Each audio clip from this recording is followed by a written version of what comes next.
Ya, satu riwayat disebutkan Mu'adz bin Jabal ngimaminnya Isya, bacanya Al-Baqarah sampai selesai. Begitu nengok ke belakang, makmum udah bubar. Itu di zaman Nabi tuh. Ya, cuman beda wilayah. Jadi Mu'adz sedang bertugas ngimamin Isya. Kata Mu'adz, ini jamaah pada munafik nih. Karena ciri orang munafik salah satunya malas sholat Isya. Hati-hati ya. Jadi kalau ada sudah perasaan malas sholat Isya, nah itu mesti khawatir. Nah, boleh jadi ada kesibukan dunia yang terlalu padat sehingga lupa dengan akhirat. Maka jamaah marah dengar itu. Bukan kami munafik, kamu yang kepanjangan, kata imam ini. Maka diadukan pada Nabi sallallahu alaihi wasallam. Begitu diadukan, apa komen Nabi? Kenapa Mu'adz, katanya? Wah, itu belakang imam saya, makmum saya munafik semua, katanya. Ya, ngimamin saya sholat Isya, begitu saya nengok bubar. Ditanya jamaahnya, kenapa? Bukan kami yang munafik ya Rasulullah. Ini Mu'adz bacanya kepanjangan. Ada lagi Jabir bin Hayyan baca Al-Hadid, Quran surah 57 ayat 25 sampai 26. Wa anzalnal hadid, kami turunkan besi dari langit. Besi bisa turun dari langit. Dilihat apa itu besi. Dicari besi. Sekarang terbukti meteor ada yang bahannya dari besi. Ya, turun dari langit. Waktu itu bingung, apa ini besi? Apa sih besi itu menarik? Dibawa ke labnya besi. Dianalisis, dikeluarkan sampai ke atom terkecilnya. Dianalisis sampai sumber-sumbernya. Sampai sekarang nomor atom besi itu terambil dari Al-Quran. Nomor atom besi, Fe verum, F besar, E kecil. Nomor atomnya 26. Nomor 55, 56, 57, 58. Ada 4 isotopnya. Yang paling stabil isotop nomor 57. Surah 57 ayat 25 sampai 26. Itu ada sejarahnya. Bukan John Dalton yang pertama kali menemukan atom. Jabir bin Hayyan. Bukankah keutamaan jamaah lebih baik daripada sendirian? Ya, salatul jamaati afdalu min salatil fardhi bi 27 darajah. Salat jamaat lebih baik daripada salat sendirian. Berapa pahalanya? 27. Nah, kita sudah tahu 27 itu. Kemudian mohon maaf, dari subuh sampai dengan Isya berapa kali yang jamaah? Berapa kali yang sendirian? Misal, hari kemarin saya jamaahnya 4 kali, 1 belum. Satunya di waktu zuhur, maka rencanakan, minta sama Allah supaya besok kita rencanakan zuhur berjamaah.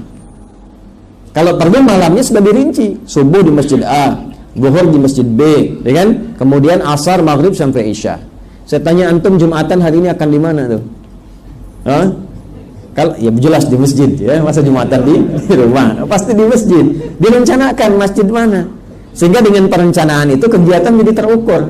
Itu tiap malam lakukan.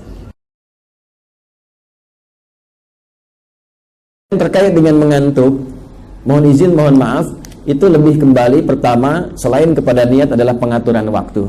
Coba dicek. Mungkin ada kebiasaan yang menjadi kembali kebiasaan baru sehingga perlu adaptasi kembali. Ya, yang pertama misal belum terbiasa untuk bangun lebih awal ya dalam konteks subuh. Maka direncanakan dari awal bangun jam berapa, aktivitas disesuaikan. Alhamdulillah. Misal yang tadinya siangnya terlalu banyak aktivitas, dicek kembali mana yang betul-betul aktivitas pokok, yang lainnya istirahat. Karena sederhana sekali, kalau bukan siang datang malam. Terlalu sibuk siangnya maka akan banyak istirahat di malam harinya. Terlalu sibuk malamnya, siangnya akan ngantuk. Ya, antum kalau malamnya terus aktivitas, pasti dia akan menuntut, fisik akan menuntut haknya untuk mendapatkan istirahat di siang harinya.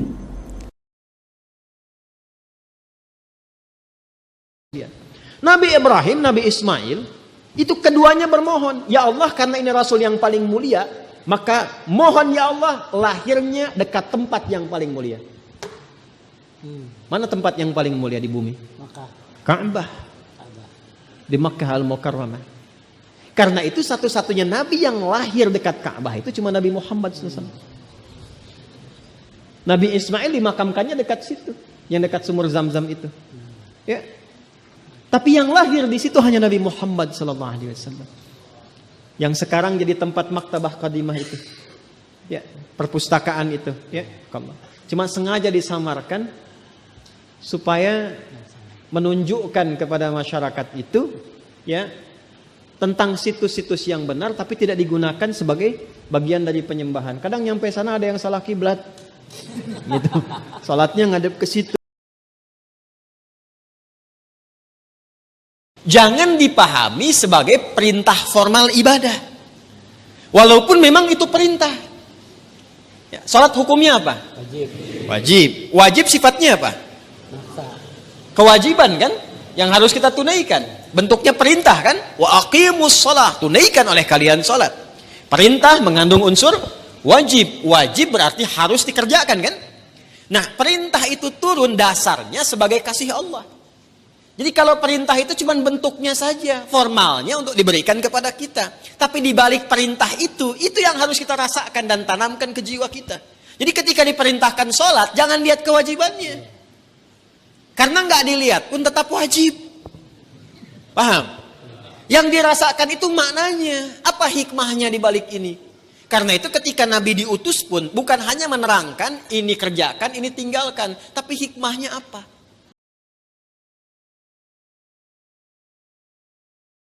Nah, manusia itu kalau bukan ada akalnya atau rohnya atau fisiknya. Ya, rohnya itu untuk ibadah, akalnya untuk belajar, fisiknya untuk beraktivitas.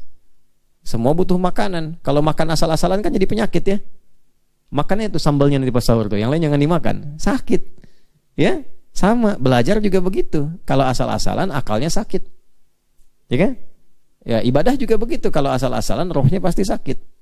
Nah, kalau sudah rohnya sakit itu yang paling bahaya. Jadi itu yang dimaksudkan. Man yuridillahu bihi khairan yufaqihu fiddin. Kalau Allah inginkan seorang menjadi baik, maka diberikan petunjuk bagi dia untuk mempelajari agama. Nah, petunjuk yang dimaksudkan diberikan kepada kita. Sahabat yang lain ada yang ketika mengimami itu praktekkan kulhu terus. Ya, sampai jamaah bosan nih, kasus lain nih. Jamaahnya bosan, main kulhu terus. Ya, itu rakaat 1, rakaat 2 kulhu, 1 dan 2 kulhu terus begitu. Ya. Lalu diadukan pada Nabi. Begitu diadukan, ditanya, "Kenapa kamu baca kulhu?" Nah, ini riwayat yang pernah kalau tarawih rakaat keduanya kulhu ya.